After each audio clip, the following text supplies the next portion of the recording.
Hello, my dear friends. How are you doing? Hope you are having an amazing day and not having to deal with drama. Ready for new stories I have for you today? Let's go to the first one. And don't forget to listen to the end of the story, guys, to hear my insights. Enjoy the stories, and don't forget to like and subscribe. And of course, don't forget to leave a comment. I'm 35 years old, and I was raised by my father, Mark. My mother, Laura, left when I was just a few weeks old. According to my dad, their marriage was already on shaky ground when I was born. Laura wasn't interested in motherhood and didn't want the responsibilities of raising a child. She felt trapped in a life she didn't want and decided to leave. One night, she packed a bag, told my dad she was leaving, and walked out. She didn't look back. From that moment on, it was just me and my dad. He had to completely reshape his life to raise me on his own. My dad worked tirelessly to provide for us, often juggling multiple jobs to make sure I never went without. Despite the financial and emotional struggles, he gave me a childhood filled with love and stability. Growing up, I occasionally asked about my mom. My dad always answered honestly, but cautiously, never speaking ill of her. He explained that she had her reasons for leaving and assured me it wasn't my fault. As I got older, I realized my mom had made no effort to reach out. Not a card, a letter, or even a phone call. I eventually stopped wondering about her and came to terms with the fact that she didn't want to be a part of my life. Without Laura in the picture, my dad became my entire world. He wasn't just a parent, he was also my cheerleader, teacher, and confidant. He taught me how to ride a bike, helped me with school projects, and attended every soccer game. He made sure I knew I was loved, even if I only had one parent.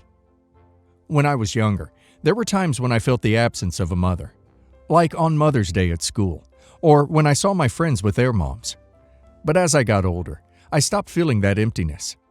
My dad filled that role as best he could, and I built a strong network of friends and family who supported me. I never felt the need to search for Laura or seek closure, because, to me, she was just a stranger who happened to give birth to me. Fast forward to today. I'm happily married to my wife, Emily, and we've built a wonderful life together. I have a stable career, close friends, and a strong relationship with my dad, who is still a major part of my life. I've never felt like I needed anything from Laura, and I certainly never expected her to resurface. A few weeks ago, I received a message on social media from someone claiming to be my mother. At first, I thought it was a scam or a prank. After all, why would she reach out after 35 years of silence? But as we exchanged messages, she shared enough specific details about my early life to convince me it really was her. She said she wanted to talk and asked if we could reconnect. I was hesitant, but curious. Part of me thought maybe she was reaching out to apologize or explain herself. Against my better judgment, I agreed to have a conversation. That's when she dropped a bombshell. Laura began our conversation with a half-hearted apology. She said something like, "I know I wasn't there for you, but I had my reasons." Before I could even respond, she shifted the focus on why she was reaching out. She needed my help. She explained that she has another daughter, Emma, who is 19. Emma is struggling financially, trying to pay for college and medical bills because she has health problems. Laura said Emma is overwhelmed and needs support, and as Emma's older sibling, it's my responsibility to step in and help. I was floored. This woman, who abandoned me as a newborn and made no effort to be a part of my life, was now demanding that I take care of her other child. I told her I didn't understand why she thought I owed her anything, and her response left me speechless. "Because I gave birth to you. You wouldn't have the life you have now if it weren't for me." I reminded Laura that it was my dad who raised me, not her. He was the one who sacrificed everything to make sure I had a good life. Laura brushed this off, saying, "I had my struggles too. You don't know what I went through." She insisted that I should feel grateful she gave life to me at all, and that helping Emma was the least I could do to repay her. When I asked about Emma's father, Laura said he was no longer in the picture, and that Emma had no one else to turn to. She accused me of being selfish and heartless, saying I was punishing Emma for her past mistakes. I told her that I felt for Emma's situation, but that I couldn't take on the burden of someone I'd never met, especially given the circumstances. Laura didn't take this well. She started guilt-tripping me, saying I should be ashamed of myself for turning my back on family. She called me cold and ungrateful, doubling down on her claim that I owed her for bringing me into the world. After our conversation, I was curious about Emma, so I looked her up on social media. From what I could see, she seems like a bright and hardworking young woman. She's studying to become a nurse and juggling multiple jobs while dealing with some health issues. It's clear she's been through a lot, and part of me feels for her. But I can't ignore the fact that Emma is a stranger to me. I've never met her, and the only connection we have is through Laura, who abandoned me. I don't blame Emma for any of this. It's not her fault. But I also don't feel like it's my responsibility to swoop in and fix her problems. Since that conversation, Laura has been relentless. She sent me countless messages, alternating between pleading and demanding that I help Emma. She's even reached out to extended family members, people I haven't seen or spoken to in years, to pressure me. Some of them are shocked and disgusted with my mother's audacity. Even my dad has weighed in. While he fully supports my decision, he suggested that I might consider reaching out to Emma directly, without involving Laura. He said Emma didn't ask for any of this, and that I might regret not giving her a chance to be part of my life. I understand his perspective, but I still feel conflicted. I'm angry, hurt, and overwhelmed. Laura abandoned me without a second thought and made no effort to be a part of my life for 35 years. Now, she's suddenly reappearing, not to apologize or take responsibility, but to demand that I help her other child. It feels manipulative and selfish, like she's trying to use me as a solution to a problem she created. As for Emma, I do feel bad for her. She seems like a good person who's trying her best to overcome difficult circumstances. But I don't think it's fair for Laura to place this burden on me. I have my own life, my own family, and my own responsibilities. I can't sacrifice my emotional well-being to fix a mess I had no part in creating. Reddit. Am I the a-hole for refusing to help my estranged mother's daughter? OP's mother abandoned OP and didn't even try to contact him for 35 years. Now she's showing up with demands, acting as if OP owes her something for simply giving birth to him. OP doesn't owe her anything. She forfeited the right to ask for OP's help when she walked out of OP's life. While I feel bad for Emma, it's not OP's responsibility to fix the mess Laura created. OP needs to keep focus on the people who have always been there for him. And now let's hear the community's opinion. Not the a-hole. Your mother's sense of entitlement is mind-blowing. Giving birth doesn't entitle her to anything from you, especially after abandoning you. It's manipulative and cruel of her to guilt-trip you and drag other family members into this. She's using you as a last resort because she didn't step up for her own daughter. You're right to set boundaries. Don't let her make you feel guilty for putting yourself and your family first. Not the a-hole. This is such a tough situation because Emma seems like an innocent party in all of this, but you're not obligated to take on the responsibility of helping her. It's clear that Laura's motives are self-serving. She's not trying to reconnect with you or repair the damage she caused. She just wants something from you. If you feel inclined, you could reach out to Emma on your own terms, but you're under no obligation to do so. Your feelings and boundaries are valid. Not the a-hole. You've handled this situation with far more grace than your mother deserves. It's one thing if she had reached out to apologize and take accountability for abandoning you. But to show up after decades and demand money for someone you don't even know? That's outrageous. You're not heartless. You're protecting yourself from being manipulated. Stay strong, and don't let anyone guilt you into compromising your boundaries. You've done nothing wrong. I, 26 female. This is very hard for me. Almost 5 months ago, I lost my father. I'm one of 6 children, 28, 26, 23, 20, 16, and 14. Upon my father's death, it was revealed he'd fathered an outside child, a boy, who was 5 years old. This has turned our family upside down, especially my mother. The child was being raised by his grandmother, but she's in bad health. His mother passed a couple years ago. She reached out a couple months ago, asking could one of us take him because she's being moved to hospice and have now become bedbound. She was lucky enough that her neighbor has been helping her with him, but it's only temporarily, and she has no family to take him. I knew that taking him in would be difficult for myself and my family, but he's innocent in this, and this is my sibling. He has no one, and it would haunt me forever if I was to turn my back now. I've discussed this with my siblings, and while a couple are torn about it, the others are in agreement. I didn't want my mother to be blindsided by this, but I wanted to put things on the table of what was going to take place. She cried, and it ripped me to pieces, because the last thing I wanted to cause her were more tears. Well, she must have told my aunts and grandmother, because they all called me hollering about betraying my mother and rubbing this child in her face, when that isn't the case. We're all digesting this still. I can't imagine what my mother must be feeling. They gave me an ultimatum to choose between my mother or my brother. My family is split on this. I'm sorry, I can't see myself turning this child over to be in foster care. At the same time, I don't want to hurt my mother any more than she is hurt.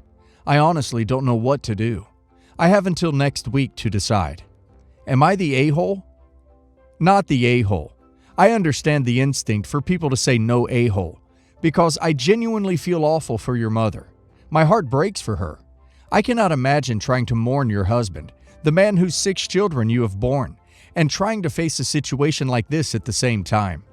But gently, while I feel deep empathy for her, she is still a little bit of an a-hole if she actually expects this poor child, barely 5 years old, having lost both of his parents and about to lose his grandmother, the woman who has been raising him as well, all in his short life, to be abandoned and left to the foster care system when there is an entire paternal family capable of taking care of him.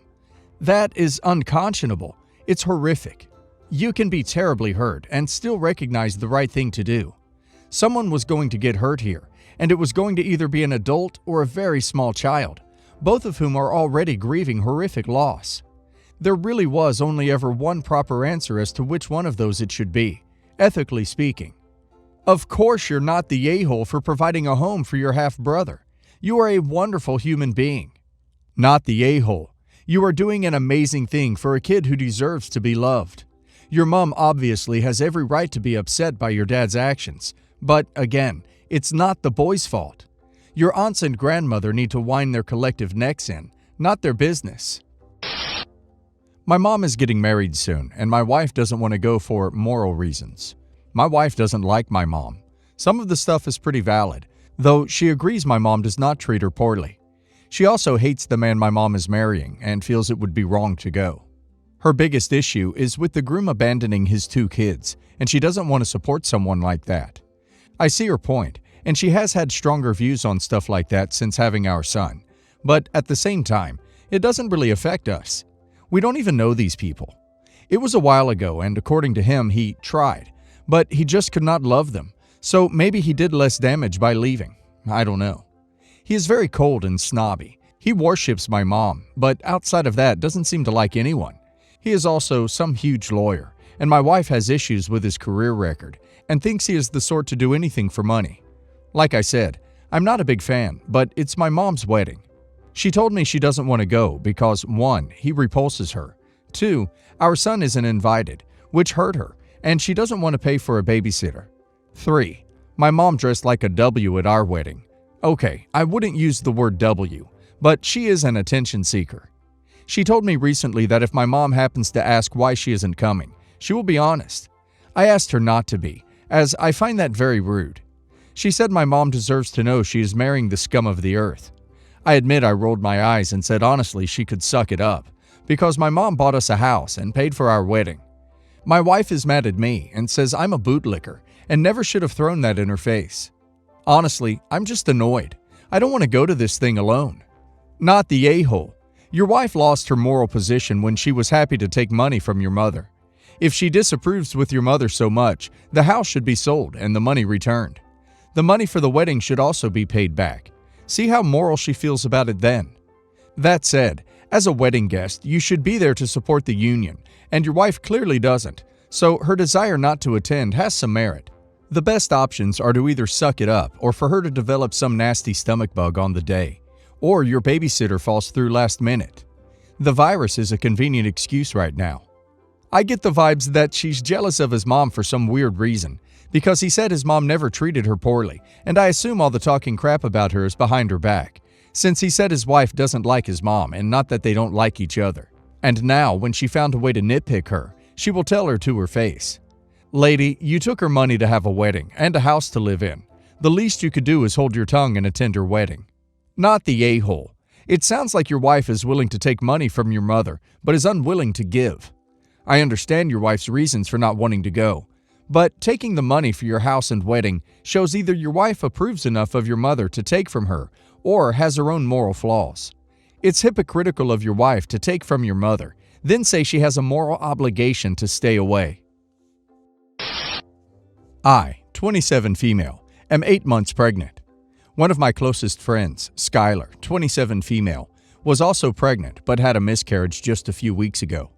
She was about 3 or 4 months along when it happened, and I was one of the first persons she told. When she told me, she was honest that she was jealous and that she did not want to hear anything related to my pregnancy while she goes through this, and I of course agreed, because I didn't want to further upset her, and I know this is super difficult for her. I just got my late ultrasound done recently, and my husband and I really want to put them on Facebook. I thought about Skylar but decided to post it today with text saying how excited I am to meet my son in a month.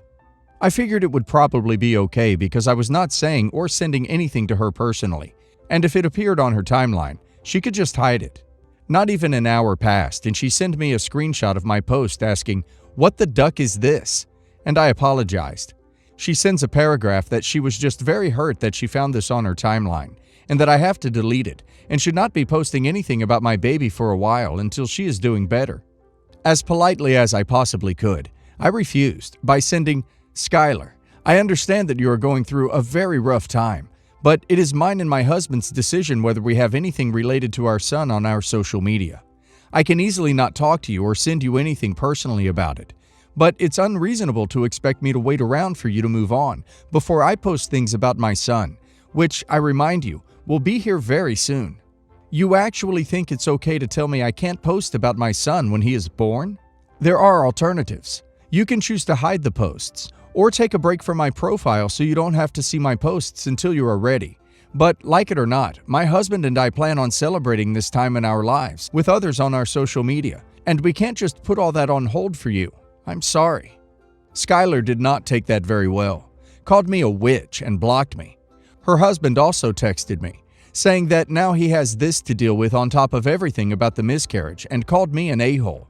They both have been acting very out of character lately, which I understand because I know they are going through a difficult period, but I really did not think things would escalate like this. My husband said that this was for them to deal with, and it's not fair that we can't post about our son because of them. But I'm now having doubts about how I dealt with the whole thing. Am I the a-hole? Should I have respected her more and took it down? I don't know. Not the a-hole. Your response was bang on. She is in charge of her own social media experience and can choose to unfollow you rather than expect you not to post about this happy event in your life. Not the a-hole. If you, for whatever valid reason, can't handle seeing the good fortune and joy of others on social media, you control your own viewing of it.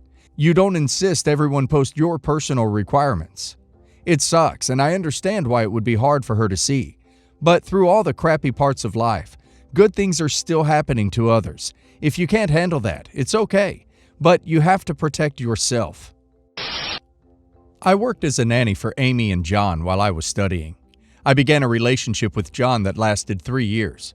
2 of those years I still worked for them, and for the last year, I worked for John's family's company. I know that what we did was wrong, and I'm not going to justify it or myself, but I can't undo the past. His wife recently found out. I'm not sure how exactly, but she called me repeatedly while I was working, and then sent me a text telling me she knew I had ducked her husband, and she wanted answers. She sent me multiple questions. Examples: when did it start? Did we have S in their home? Did we ever have S while her and the children were in the house, etc.? And I don't want to answer them because the answers will just hurt her. I contacted John because I was freaking out, and he told me to deny everything, and implied he would ruin both of our lives if I tell her anything. His family are influential, especially in the field I work in, so I don't want to risk it, but I feel rather guilty and like I owe her the truth. Any advice on how I can handle this situation? The affair ended 4 years ago, and I just want to move on with my life. You do owe her the truth. This may have happened 4 years ago, but it's happening right now for her. She doesn't get to move on. You did a crappy, selfish, horrible thing, and you need to face up to it. It might hurt your career, but that's the consequences for your actions. You slept with him knowing his influence. Hell, you worked for his family. Surely you saw this coming. She's asking because she knows a lot, but John is lying to her and gaslighting her. You had to get to know Amy as a person in that time. Did she deserve what you and John did to her? Does she deserve the truth? Does she deserve the agency to make her own informed choices? The truth might hurt her, but the truth will also free her. You have done something wrong, and you have a chance to come clean and live life as a decent and caring person going forward. Answer Amy's questions. Share proof of John's asking you to continue to lie. This mother trusted you enough to let you take care of her children, and you repaid her by sleeping with her husband. You need to woman up and tell her. You can't take back what you did, but you can take responsibility for your actions by confronting the issue, which means being forthcoming with the truth and facing the consequences of your poor choices. The entitled person I'm talking about is the mother of a guy that I'll call Fred, just because he was a Fred kind of guy. He is a big dude who worked in house construction and was married to a red-haired woman I'll call Wilma. We were all friends in high school, and Fred knew I liked fixing bikes in my spare time. He is a handy guy, but working on bicycles isn't really his forte, so he would call me for help, which I didn't mind doing so long as he paid for the parts. I'd do favors for him, and he'd return them by helping me with things when I needed it. Back then, he was still an okay guy, until he let his mother ruin his marriage. But that part will be in the next post. Fred's mother was always quite entitled, demanded pretty much anyone in her presence cater to her, and is a fitness junkie. I assume many of you were thinking the little overweight Karen from hell stereotype. But no, she is tall and thin, keeps very fit. Her hair was perpetually in a ponytail, and her favorite clothing is black spandex. She looked that way when I last saw her about 6 months ago riding her bike. She's an avid cyclist, who also demanded I fix her damn bike because Fred told her I like to work on bikes. She had a bad accident and crashed her bike hard. She had a broken collarbone and plenty of scrapes and bruises. The bike ended up gathering dust for months while she recovered, and for some reason, she waited till she was all better before wanting it fixed.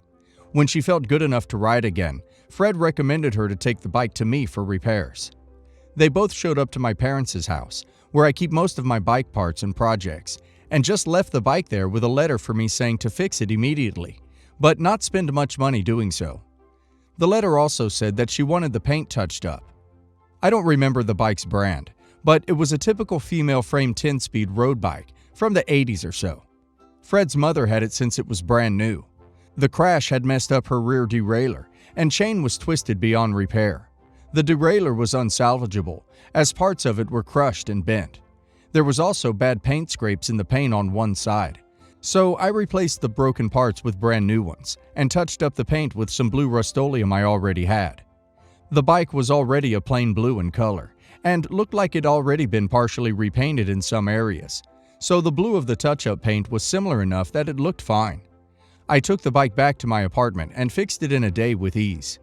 Fred's mother, when she came for the bike, was pissed that I'd replaced the broken derailleur with a brand new generic one that was like $13. But functionally it was the same. The bike was vintage, and she expected vintage parts only. But sourcing them is time-consuming and expensive. A direct OEM replacement for the original derailleur for that bike was around $40 to $50 used online, give or take. New old stock would have been even more expensive, and for either, I'd have had to pay for it and wait for shipping. So a $13 derailleur that does all the same things worked fine, especially on the small budget I had for repairs. The replacement chain was another $10. I also replaced her worn-out and dry-cracking tires for free with a set of used ones in really good shape I had on hand without her asking, in part because these old tires were a hazard and possibly contributed to her prior accident. But she hated the new tires too, because they were all black and didn't have beige sidewalls like the old ones did. She said the tires looked too modern on a classic bike. Parts and labor, I was only asking $45. Fred's mother proceeded to tell me that I was an idiot after looking the bike over, and refused to pay me on the grounds of substandard shoddy work, which I think was just code for, "Thanks for fixing my bike, chump. Now I'm gonna act like you did a terrible job and stiff you on the payment, because I love to be a total witch." Fred was fairly nonchalant about it, until he realized he had to pay in her stead because she just took her bike and rode off without paying me what she owed me. He rolled his eyes and handed me $50, then said he'd get the money back from his mom. His mother still rides that bike, and last I saw it, the bike still has the rear derailleur I put on it. But after that witch screwed me over, I refused to do any more work for her. She came back to me months later wanting me to install some new wheels and tires she'd ordered for free. She cited my previous screw-up in her eyes, that my work was subpar, and that I owed it to her to put the new wheels on free of charge. I told her to take her business elsewhere. She had to pay the bike shop to do any repairs after that. And not only do they charge nearly double what I do, but most work they do is a few days to a week out because they are especially busy in summer. I'd have had that bike rolling the same day. She complained about me to whoever would listen and said I was being a jerk who wouldn't do her any favors. More like I wouldn't do her bidding. The bike shop guys already knew the real story and told her she could take her business elsewhere if she didn't shut up because they like me over there. They told me later that they intentionally delayed her bike 2 days just because of what she did to me. Funny thing is though, the bike shop gave me back the tires I'd put on her bike and told me that the cheap Chinese knockoff tires she'd brought in for them to put on were pretty crappy compared to the ones I'd put on it, which were apparently fairly expensive when brand new. But she just had to have her beige sidewalled tires. So whatever. I later put those tires on someone else's bike and they paid me well for the job. Also, even though she complained about wanting only classic parts on the bike, she bought modern wheels for it. They looked similar enough, but it just showed how much of a hypocrite she really is. Damn, she seems like a real witch. It's good that your friend paid you. He was probably expecting he would have to pay for it anyway.